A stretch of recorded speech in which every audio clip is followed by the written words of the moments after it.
Everyone tells you the same thing. Buy a house. Because rent is throwing money away. Because homeowners build equity. Because real estate creates wealth. And after hearing that enough times, buying a home starts to sound less like a financial decision and more like a requirement. But I wanted to know something much simpler. What happens if we actually run the math? So I created two people. Same income, same savings, same lifestyle, same city. The only difference, one buys a house, the other rents and invests the difference. And we're going to follow them for 20 years. Now with some perfect spreadsheet where everything magically goes according to plan, we're going to include the mortgage, taxes, insurance, maintenance, rent increases, investment returns, opportunity cost, and even the cost of selling the house. Because if we're going to answer the question, is buying actually better than renting? We need to count everything. And the answer is probably not what you've been told. Meet Alex and Daniel. They're both 32, they both earn $90,000 a year, and that's their years of saving. They've each built up about $90,000 in cash. They're financially responsible. Neither one has a mountain of credit card debt, neither one is trying to live like a millionaire, but they have completely different ideas about what that $90,000 should do. Alex wants to buy. He wants the house, the backyard, the garage, the feeling of knowing that the place is his. Daniel isn't convinced. He likes flexibility. He doesn't know where he'll be 5 years from now, and he doesn't like the idea of putting almost all of his savings into one property. So Daniel keeps renting, and Alex starts looking for a house. Now, here's where this gets interesting, because the U.S. housing market in 2026 isn't exactly cheap. Zillow's July data puts the typical U.S. home value at roughly $371,757, while the typical rent is about $1,962 per month. And mortgage rates are still nowhere near the ultra-cheap rates people remember from the pandemic. As of August 20th, 2026, Freddie Mac's average 30-year fixed mortgage rate was 6.65%. So let's build our example around the $375,000 house. Not a luxury mansion, not a tiny studio, just a reasonable example close to today's national housing numbers. Alex buys the house. Alex puts down 20%. That's $75,000. He has $15,000 left, but then closing costs arrive. Let's assume roughly 3% of the purchase price. That's another $11,250. So Alex has now spent $86,250 before he even starts living in the house. His mortgage is $300,000. At a 6.65% interest rate over 30 years, the principal and interest payment is approximately $1,926 per month. And this is where people make their first mistake. They stop calculating. They say, great, my mortgage is $1,926, but the mortgage isn't the entire cost.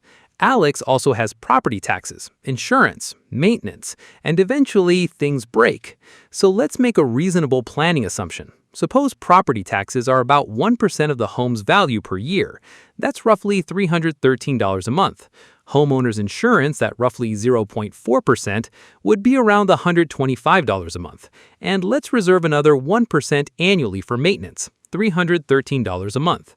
Now Alex's approximate monthly housing cost becomes $1,926 mortgage, plus $313 taxes, plus $125 insurance, plus $313 maintenance.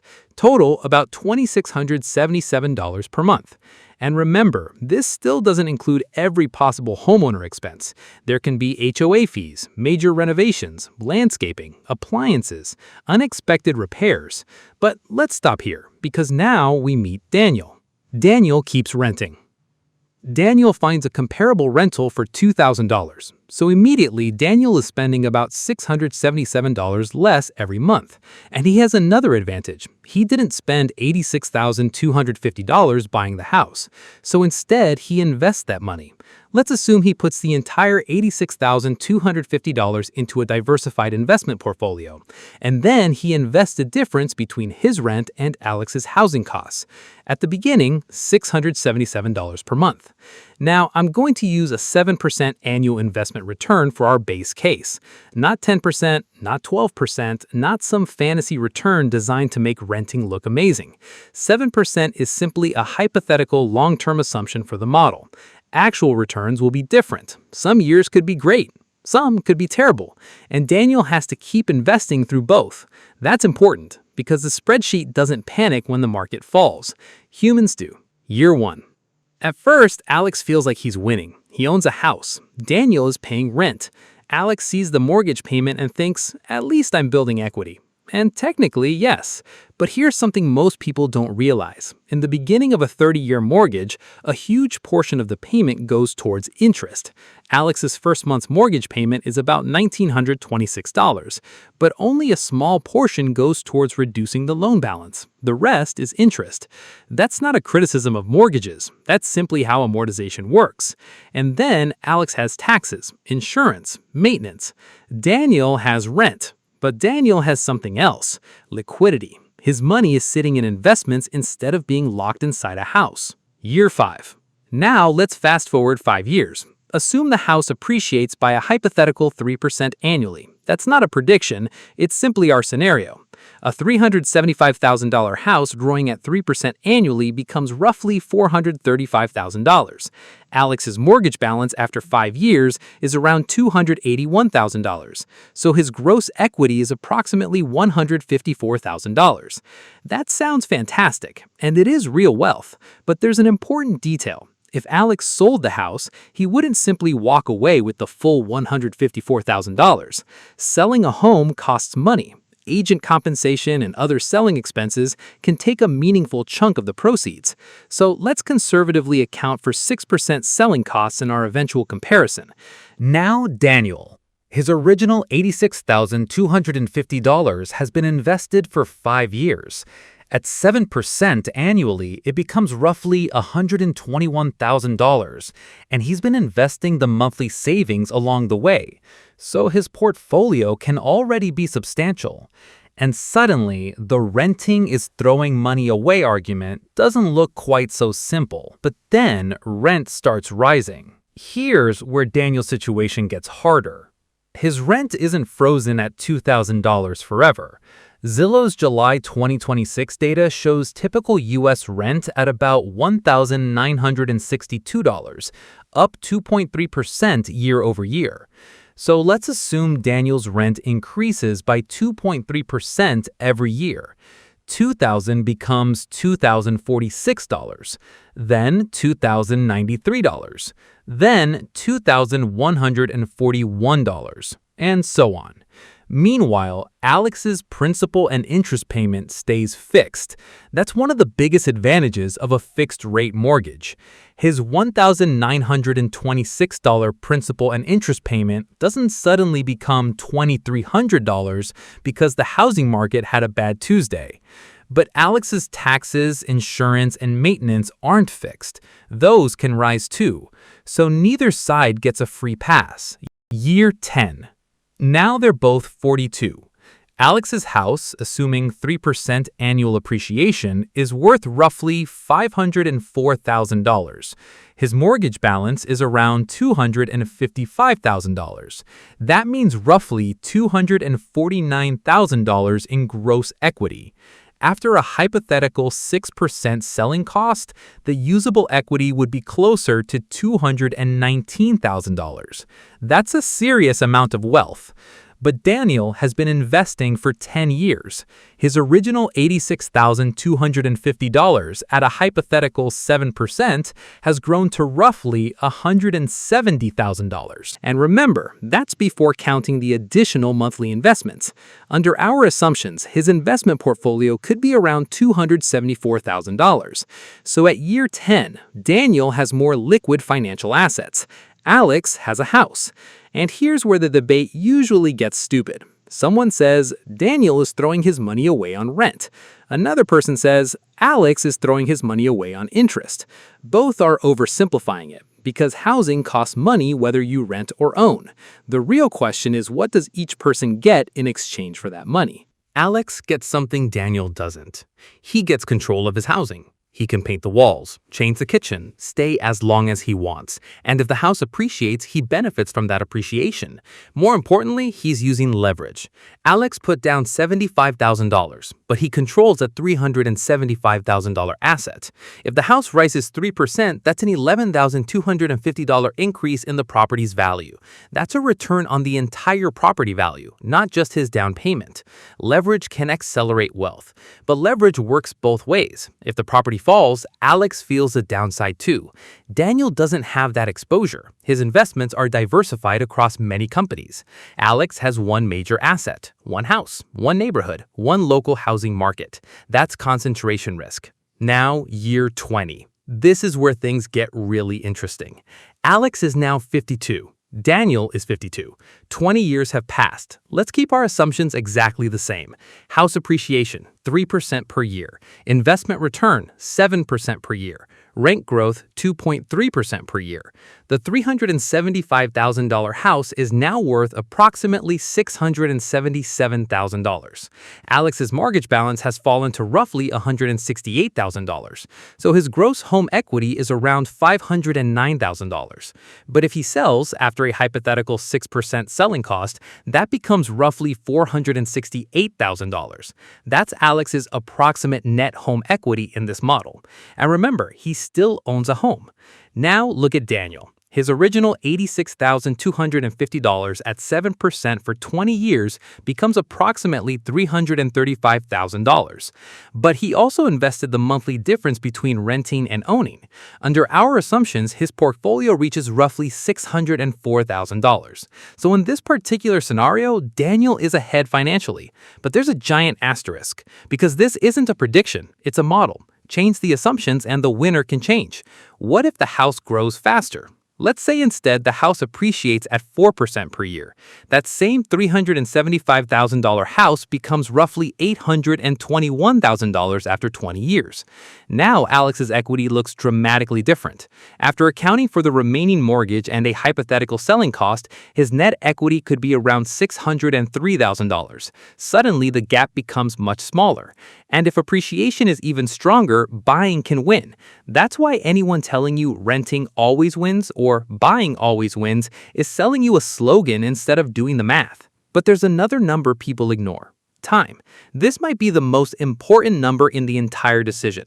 Suppose Alex buys the house and 3 years later gets a job offer in another state. He has a problem. Selling a house isn't free. He has buying costs. He has selling costs. He has paid a lot of mortgage interest during the early years. And he has spent money maintaining the property.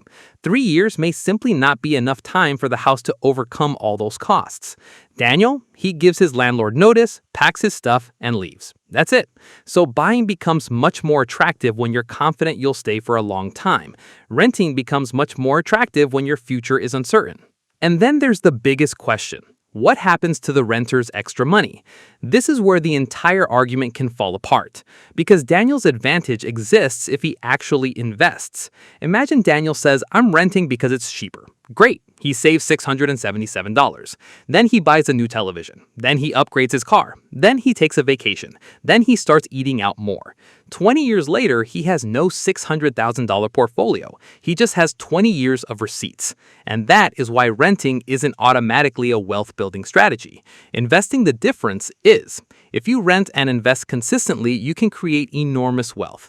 If you rent and spend the difference, you've simply rented. And buying has a similar trap. Buying a house isn't automatically wealth building either, because some homeowners become house rich and cash poor. They buy the biggest house the bank will approve. Then they spend years paying mortgage, taxes, insurance, repairs, furniture, renovations, and every other expense that somehow appears when you own a house. And because all their money is tied up in the property, they stop investing.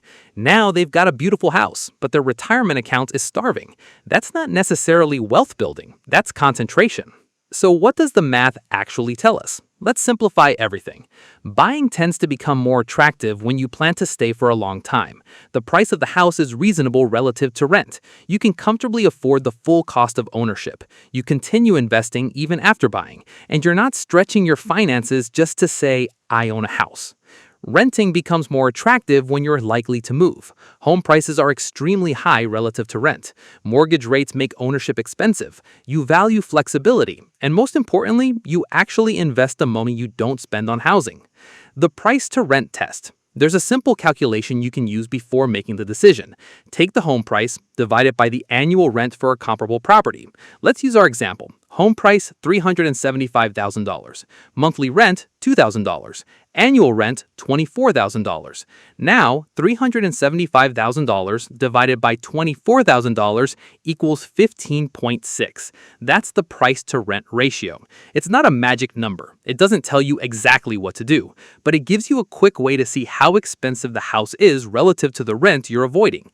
And that's much more useful than saying rent is throwing money away. And 2026 makes this decision even more interesting. Right now, the national housing market isn't one giant market behaving exactly the same way everywhere. NAR reported a June 2026 median existing home price of $440,600, with 4.6 months of inventory. Zillow's July numbers put the typical home value lower, around $371,757, because these measures use different methodologies. And mortgage rates are around 6.67%, so we're not living in the world of 3% mortgages anymore. At 6.67%, borrowing hundreds of thousands of dollars is expensive. That's why the monthly payment matters, and that's why the opportunity cost of the down payment matters. The real winner. So, who won? Alex or Daniel? The answer is neither automatically, and that's actually the most important lesson. Alex bought an asset. He gained stability. He gained leverage. He built equity. And if his home appreciates strongly and he stays long enough, he could build substantial wealth. Daniel kept his money liquid. He invested. He maintained flexibility. And if his investments compound while he keeps his spending under control, he can also build substantial wealth. The biggest difference isn't the house, it's behavior. Because a renter who invests consistently can become wealthy, and a homeowner who never invests can become house rich and financially fragile. The decision I would actually make. So before you ask, should I rent or buy? Ask yourself 5 questions. Number 1, how long will I realistically stay? If the answer is 2 or 3 years, don't ignore transaction costs. Number 2, what's the price to rent ratio? If you're paying an enormous price for a house compared to the rent for a similar property, run the numbers carefully. Number 3, what's the real monthly cost? Don't compare rent against the mortgage payment. Compare rent against mortgage, taxes, insurance, maintenance, HOA, and the opportunity cost of your down payment. Number 4, what will I do with the difference? If you rent and invest, that's part of your financial strategy. If you rent and spend, the math changes completely. And number 5, what gives you the better financial life? Because personal finance isn't just about maximizing a spreadsheet. It's about building wealth without making yourself miserable. Final. Buying a house isn't automatically smart. Renting isn't automatically throwing money away. A mortgage isn't an investment. Rent isn't a waste. They're both ways of paying for housing. The financial question is what happens to the money around that housing decision, and that's where the real math begins. Because Alex didn't become wealthy simply because he bought a house, and Daniel didn't become wealthy simply because he rented. Their results came from what they did with their money for the next 20 years. That's the part nobody puts on the buy now sign. So before you put $75,000 into a down payment, don't ask, can I afford the house? Ask, what does this house cost me compared to every other thing this money could become? Because sometimes buying is the better financial decision. Sometimes renting is. And sometimes the smartest move is to wait until the numbers actually make sense. That's the real math.